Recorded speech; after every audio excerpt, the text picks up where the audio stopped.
Throughout the history of the Jurassic Park franchise, several unique and impressive vehicles and equipment have been used by both the protagonists and antagonists of the series. One of the more noteworthy entries on that list is the High Hide that was designed by Eddie Carr in the Lost World Jurassic Park, and also Jack Thorne in Michael Crichton's novel version. Unlike the first Jurassic Park movie, The Lost World is well known to have deviated heavily from its source material, for better or worse in some cases. But in my opinion, one of the most exciting scenes from the book that happened to get left out of the film involved this observation mechanism that was designed by Malcolm's team, and its unfortunate encounter with Site B's Velociraptors.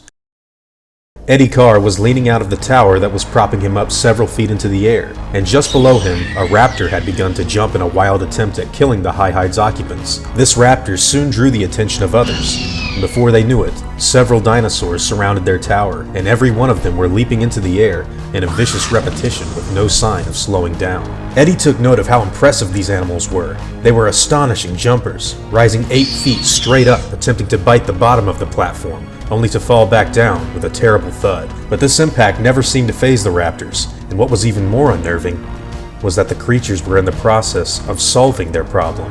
Some of the raptors had already begun to use their forearms to grip the structure and try to hold on while their feet searched for footing. A ladder was welded to the High Hide in case of emergencies, with a small predator cage hooked via chain to its side. This ladder was proving to be a mistake that wasn't made raptor-proof before being okayed for field use. Eddie and Levine were readying the kids to make a break for safety, with both Arby and Kelly being told to get back by Richard, while Eddie Carr looked for a solution. He found a flare and ignited it and tossed it over the side railing, causing some of the raptors to let go, but it did little to help.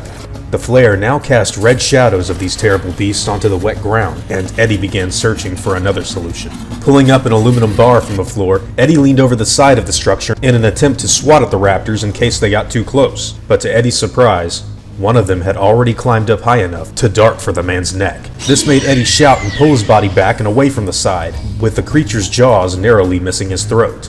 But its mouth had already clenched his shirt. Then the raptor decided to fall back and let go of the High Hide, thus forcing its body weight to pull Eddie over the edge of the railing. The man yelled for the paleontologist to help him, and within seconds Levine ran up from behind Eddie and began pulling him back into the structure. Richard looked over Eddie's shoulder and into the eyes of the satisfied raptor, still clenching his shirt and hissing furiously.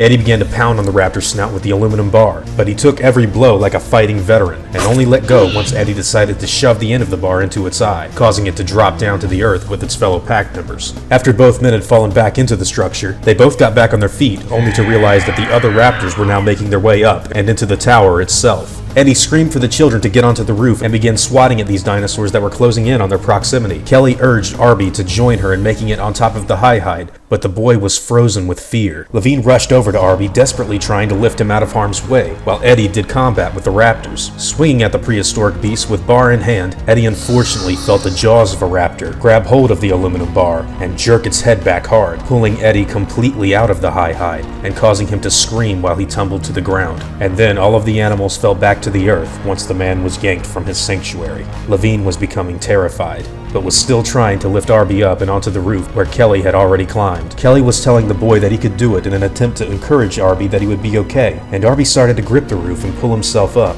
but began to panic and churn his legs in a wild fashion, kicking Richard hard in the mouth, which led to Levine dropping him and watching his body slide away and disappear, falling completely off of the structure. Levine was whispering God's name to himself, realizing what terrible event had just transpired. Dr. Thorne unhooked the cable underneath the trailer and sprinted for the Jeep while he waited for the winch to finish pulling in the line. Sarah had already strapped a Lindstrat rifle across her shoulder and hopped on the motorbike before racing off to the High Hide. He looked up after he started the Jeep and watched the lights from her vehicle disappear into the foliage. They'd heard everything over the radio, and she was going in alone because this damn winch was taking forever. It slid across the grass and finally halted, prompting Thorne to shift into gear and storm out of there. He radioed Ian, who was presently high on a large amount of morphine after a serious injury happened to him earlier. Malcolm told him that he'd be just fine and to go on and help the others. Kelly was presently gripping the wet roof, looking down the side of the structure for Arby. She couldn't find any trace of him, as the raptors had enveloped the entire ground. He was just gone.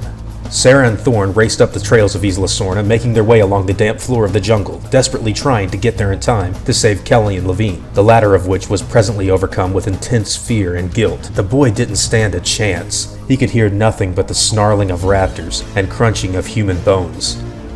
until the faint scream of a small child became audible. Kelly looked over the side of the High Hide and in the red light of the dying flare saw that Arby had climbed into the predator cage and was yelling at the dinosaurs to get back. He was reaching his hand out of the bars of the cage in order to turn the key that was in the lock, before the animals began to bite the cage and gnaw on the bars. One of the raptors squealed in surprise after the elastic banding around the key caught onto its bottom jaw and began to smack into its neck. It desperately tried to get this foreign item off of its body and left the pack to go off and rub its muzzle into the ground of the island, while the others chose to rip and tear at the chain that was used to connect the cage to the High Hide. Once they realized that this alone wasn't enough to steal away the boy, the other raptors decided to kick the chain that tethered the cage to the structure, and after succeeding in breaking the cage off, they began to roll the boy into the jungle while tearing at his shoulders and arms with their sickle-shaped claws. Hot saliva dripped from their mouths and onto Arby's face, and before Kelly knew it, Arby was gone. He'd been rolled off and out of sight into the foliage.